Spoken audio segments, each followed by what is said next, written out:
अभी हम लोकसभा संसदीय क्षेत्र गोपालगंज में उपस्थित हैं। हमारे साथ बीएसपी के स्टार प्रचारक इम्तियाज अहमद जी उपस्थित हैं। आज यहाँ के जो बीएसपी प्रत्याशी उनका नामांकन हुआ है।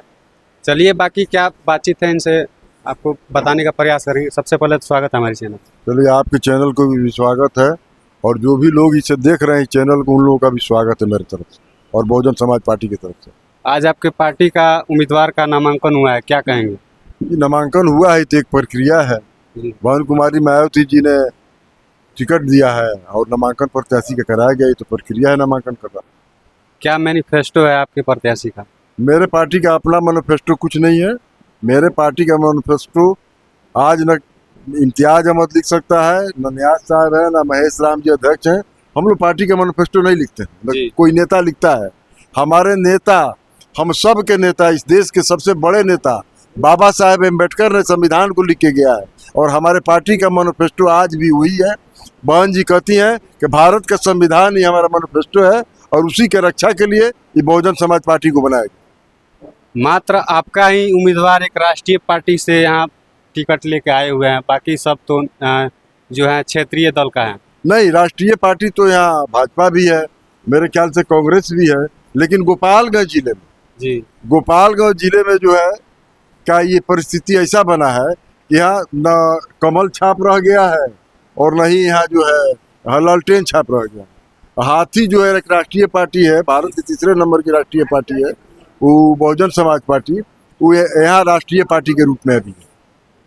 आपकी लड़ाई किससे है यहाँ पे? मेरी लड़ाई किसी से नहीं है। मेरी लड़ाई मुझे अपने समाज से है, अपने विचारों से है। हमारे समाज के लोग, बहुजन समाज के लोग बाबा साहेब अम्बेडकर के सपनों को साकार करने के लिए, काशी राम साहब के सपनों को साकार करने के लिए इकट्ठा हो जाएं और इकट्ठा हो जाएं, अपने आत्मा से जो है समझौता कर लें और बहुजन समाज पार्टी को जिता करके इस संविधान की रक्षा जो है पूरे देश में करें, सर्व समाज की रक्षा करें। क्षेत्र में आप घूम रहे हैं, गोपालगंज संसदीय क्षेत्र से आपको क्या रिस्पांस मिल रहा है?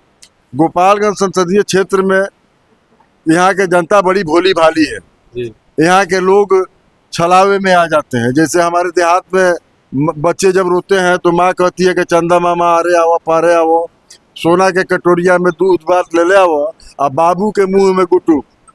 बाबू जैसे मुंह खोलता है, हाथ डालती है, लेकिन मुंह में कुछ जाता नहीं है। जो भी नेता यहाँ आए, अभी जब से रिजर्व हुआ है, जो भी नेता है वो इसी तरह के काम किए और कटोरी दिखाए। यहाँ के जनता के मुंह में कुछ नहीं गया है, सिर्फ छलावा है। अब रह गया कि बहन कुमारी मायावती जी ने उत्तर प्रदेश में जो करके दिखाया है पूरे देश के लोग जानते हैं। तो हम लोग जो है बहन मायावती जी के संदेश को लेके गांव-गांव घूम रहे हैं और जो लोग उत्तर प्रदेश जानते हैं या यूट्यूब पर है, आजकल तो चैनल के माध्यम से, इलेक्ट्रॉनिक मीडिया के माध्यम से सब कुछ सामने है। बहन जी ने क्या किया है, बहुजन के मान सम्मान के लिए क्या किया है, सर्वजन के मान सम्मान के लिए क्या किया है। और एक सबसे बड़ी बात यह है कि जो लोग धरातल के लोग हैं उनको उठा करके, जैसे यहाँ हमारे गोपालगंज में नेतागिरी में, मान लीजिए कि गोपालगंज में जैसे गणेश जी से शुरू होता है ना, हिंदू धर्म में गणेश जी से शुरू होता है, ये हमारे हाथी वही गणेश जी है। तो हमारे जिला में लगभग जितने नेता हैं सब हाथी से शुरू किए हैं और आज हाथी शुरू करके और जो है आज जो है कोई मंत्री बना है, कोई एमपी बना है, कोई विधायक बना है। तो बहुजन समाज पार्टी सबको, सर्व समाज को मौका देती है। सब समाज के लोग आए और अपने समाज को नेता बना करके और अपने समाज की सेवा करें। महल और झोपड़ी की लड़ाई है, क्या इसमें पार कर पाएंगे? लड़ाई महल और झोपड़ी की किसी की नहीं है। काशी राम साहब कहा करते थे कि बड़े बड़े साधनों को मुकाबला छोटे साधनों से किया जा सकता है जी। और नीयत अगर सच्ची हो, नीयत अगर सच्ची हो तो मुश्किल काम भी आसान हो जाते हैं और नीयत अगर गलत हो तो आसान काम भी मुश्किल हो जाती है। तो हम लोग नीयत सच रख के और हमारे समाज के लोग, सर्व समाज के लोग, बहुजन समाज के लोग अगर नीयत को सही करके और मानवर काशी राम साहब के बातों पे अमल करें, खास करके वो समाज जो वंचित समाज रह गया है, तो आज किसी को समझाने की कोई ज़रूरत नहीं है। सर्व समाज के लोग हमारे साथ रहें। आपको गोपालगंज में क्या क्या समस्या दिख रहा है आपके नज़रिया से?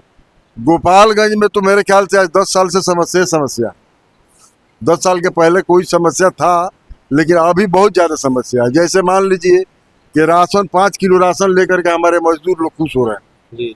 लेकिन वो 5 किलो राशन तो मिल रहा है, लेकिन नौकरी चली गई। बाहर से लोग गांव से आकर के बाजार में, किसी मोहल्ले बाजार में आप जाइए तो जहां एक दुकान रहता था उधर से गुजरिए तो 50 ठेला लोग बाहर से लोग आकर के, नौकरी खत्म हो गई है। ठेला पर लोग कोई पकौड़ा बेच रहा है, कोई कुछ बेच रहा है, कोई कुछ बेच रहा है। तो जो शहर में लोग थे वो आज देहात में आकर के मजदूरी कर रहे हैं। हमारे लोग जो रिजर्वेशन के थ्रू जो बाबा साहब ने संविधान में जो प्रावधान दिया था उसके थ्रू जो नौकरी में थे वो भी छट रहे हैं आकर के, जो है गाँव में अब जो है पकौड़ी तल रहे हैं, छोटे छोटे बिजनेस करके अपने बच्चों का पालन पोषण कर रहे हैं। तो समस्या तो बहुत ज़्यादा है और इस समस्या के समाधान सिर्फ एक ही रास्ता है, ईमानदारी का रास्ता है कि इस देश के किसी पार्टी के मैनिफेस्टो से कोई काम नहीं हो, सिर्फ बहुजन समाज पार्टी वो मैनिफेस्टो लेकर आई है जो बाबा साहेब अम्बेडकर का लिखा हुआ संविधान है और उसी से देश का सर्व समाज की उन्नति हो सकती है, सर्व समाज का उत्थान हो सकता है और इस भारत देश का भी उत्थान हो सकता है। गोपालगंज में अनेकों दलित नेता हुए लेकिन अभी तक जितना भी विकास का मुद्दा है कागज पे ही सीमित रह जाता है। जो धरातल पे देखा जाए, धरातल पे बिल्कुल जीरो है। दलित कोई नहीं होता है। दलित तो कहने की बात हो गई। दलित हमारा विचार होता है, जब दलित हमारा कर्म होता है। बाबा साहेब अम्बेडकर ने कोई दलित नहीं कहा। बाबा साहेब अम्बेडकर ने रिजर्वेशन दिया सिर्फ 10 साल के लिए संविधान में, कि 10 साल में जो लोग दबे कुचले लोग जिनको आज दलित कहा जाता है, हम जो मुसलमान हैं वो कोई अरब से नहीं आए, लेकिन हमको दुश्मन बनाया जाता है दलित के विरोध में खड़ा करके कि ये बाहर से आए, ये मुसलमान है। नहीं, हम इसी दलित भाई में से हम कन्वर्टेड मुस्लिम हैं। हमने गैर बराबरी को देखा और इस्लाम धर्म को कबूल कर लिया हमारे पूर्वजों ने। तो हम आज दलित कहा जाए तो दलित हम भी हैं, लेकिन नहीं, ये गैर बराबरी की बात होगी।